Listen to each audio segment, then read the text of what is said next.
కుర్చీలో కూర్చొని భక్తి టీవీ చూస్తున్న సీతమ్మ అక్కడే ఆడుకుంటున్న మనవడిని చూసి, ఒరేయ్, త్వరగా టిఫిన్ తిని ఆడుకో, లేదంటే మీ స్నేహితులు వచ్చేస్తారు, వాళ్ళకి కూడా పెట్టాల్సి వస్తుంది. ఏం స్నేహితులో ఏమిటో, ఇంట్లో తినకుండా పరాయి ఇంటి మీద పడడం, అయినా తల్లిదండ్రులకి ఉండాలి బుద్ధి అంటూ సనగటం చూసిన సీతమ్మ గారి భర్త మూర్తి మనసులో ఇలా అనుకుంటున్నాడు. పెట్టువాగు గుణం లేకుండా ఎన్ని భక్తి టీవీ ప్రోగ్రామ్స్ చూసి ఏం లాభం? బామ్మ మాటలతో వంటింట్లోకి పరిగెడతాడు బాలు.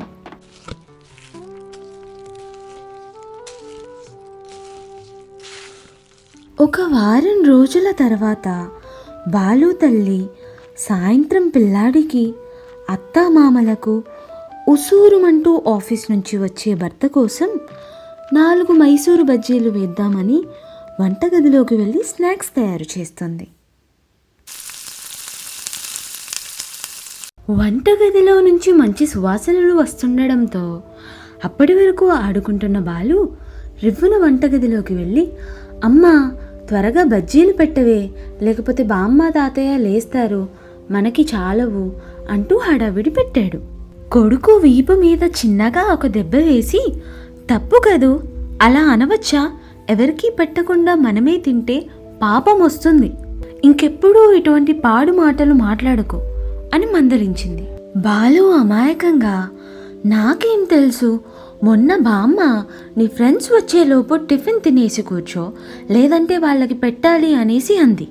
బామ్మ సరదాగా అంది, నువ్వు త్వరగా తినాలి అని, అంతేకాని ఇంటికి వచ్చిన వారికి పెట్టకూడదని కాదు, అర్థమయ్యిందా అనేసి బాలు తల్లి అంది.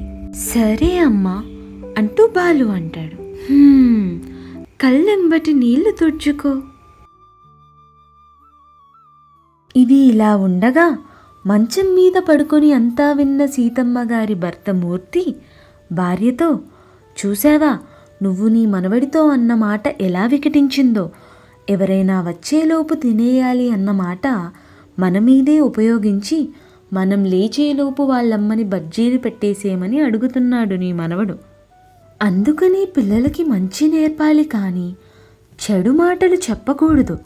నీ కొడుకు కోడలు మంచివాళ్ళు కాబట్టి నీ బోధనలు పట్టించుకోకుండా ఉన్నారు, లేదంటే ఈ పాటికి మనిద్దరం వృద్ధాశ్రమంలో ఉండేవాళ్ళం అనేసి కోపంగా అన్నాడు.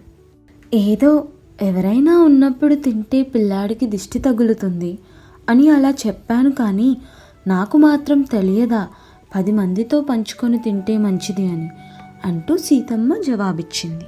ఇంతలో చేతిలో 2 బజ్జీలు పట్టుకొని వచ్చిన మనవడు బాలు తాతగారి చేతిలో ఒకటి, బామ్మ చేతిలో ఒకటి పెట్టి, తినండి తాతయ్య, అమ్మ ఇంకా బోలెడు బజ్జీలు చేస్తుంది. బజ్జీ ముక్క సగం తుంచి మనవడి నోట్లో పెడుతూ, ఒరే బాలు, నీకో విషయం చెప్పనా అంటాడు తాతయ్య. చెప్పండి తాతయ్య, కథ చెప్పండి, బాగుంటుంది అన్నాడు బాలు. సరే అయితే కదలకుండా విను అంటూ తాతయ్య కథ చెప్పడం ప్రారంభిస్తాడు.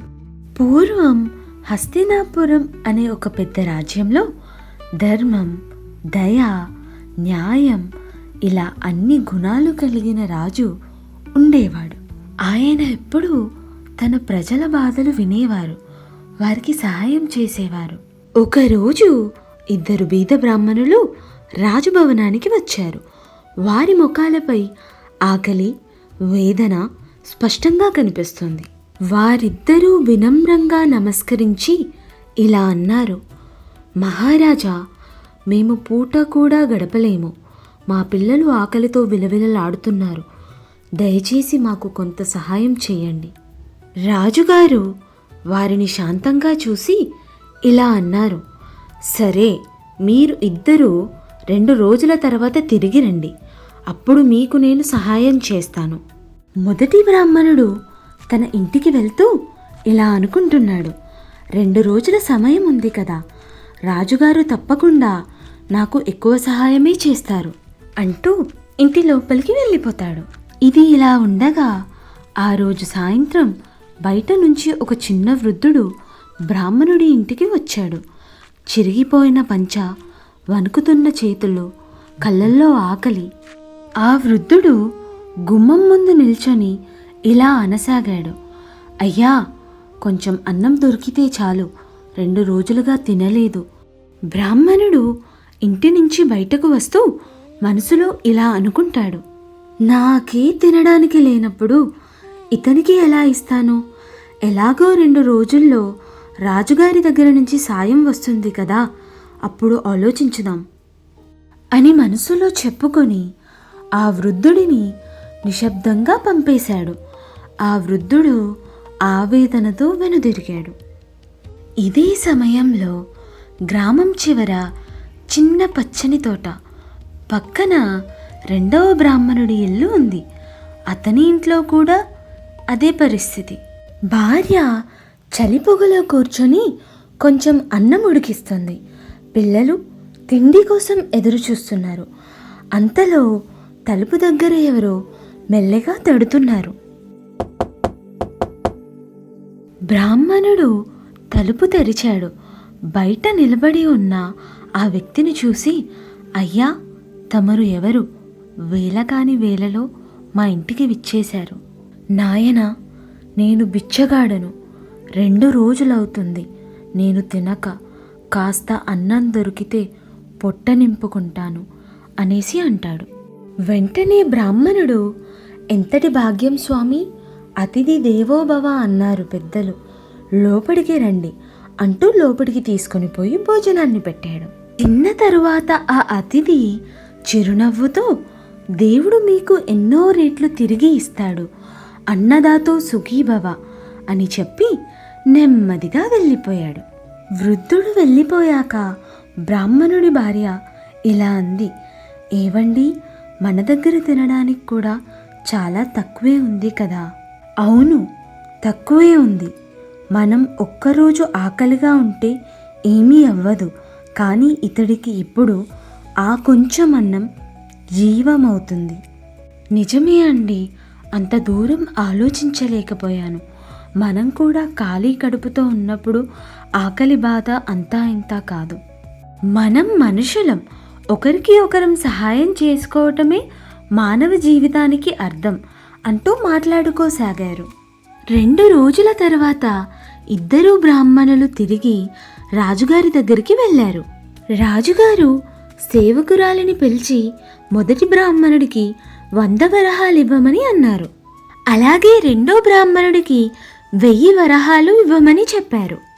ఇదంతా చూసిన మొదటి బ్రాహ్మణుడు ఆశ్చర్యపోయి ఇలా అడిగాడు, మహారాజా, మేము ఒకేసారి వచ్చాము, ఒకే బాధ చెప్పుకున్నాము, కానీ నాకు తక్కువ, ఇతనికి ఎక్కువ, ఎందుకు ఇచ్చారు అలా? వెంటనే రాజుగారు గంభీరంగా సమాధానమిచ్చారు, చూడు బ్రాహ్మణోత్తమ, నిన్న నీ ఇంటికి ఒక బీదవాడు వచ్చినప్పుడు నువ్వు వట్టి చేతులతో పంపించావు, కానీ ఇతను తన దగ్గర తినడానికి తక్కువ ఉన్నా ఆహారం పంచుకున్నాడు. నీలో దయ కన్నా అవసరం ఎక్కువ ఉంది, ఇతనిలో ధర్మం ఎక్కువగా ఉంది, అందుకే నీకు తక్కువ, ఇతనికి ఎక్కువ ఇచ్చాను. అప్పుడు 2వ బ్రాహ్మణుడు ఆశ్చర్యంతో ఇలా అడిగాడు, మహారాజా, మా ఇంటికి వచ్చిన అతిథికి నేను అన్నం పెట్టిన విషయం మీకు ఎలా తెలుసు? రాజుగారు చిరునవ్వుతో, ఆ అతిథి ఇతనేనేమో చూడండి అని సమాధానమిచ్చారు. అలా సభ ముగిసిపోయింది. ఇప్పుడు చెప్పరా మనవడా, ఈ కథలో నీతి ఏమిటో అన్నాడు మూర్తి. తాత, మన దగ్గర ఉన్నదానిలో కొంత అవసరమైన వాళ్లకు ఇచ్చి సహాయపడితే మనకి ఎక్కువ డబ్బు వస్తుంది, అంతే కదా? బేష్గా చెప్పావు. అయితే డబ్బే కాదు, ఏదో విధంగా మనం ఇబ్బందిలో ఉన్నప్పుడు మనం చేసిన మంచి ఉపయోగపడుతుంది.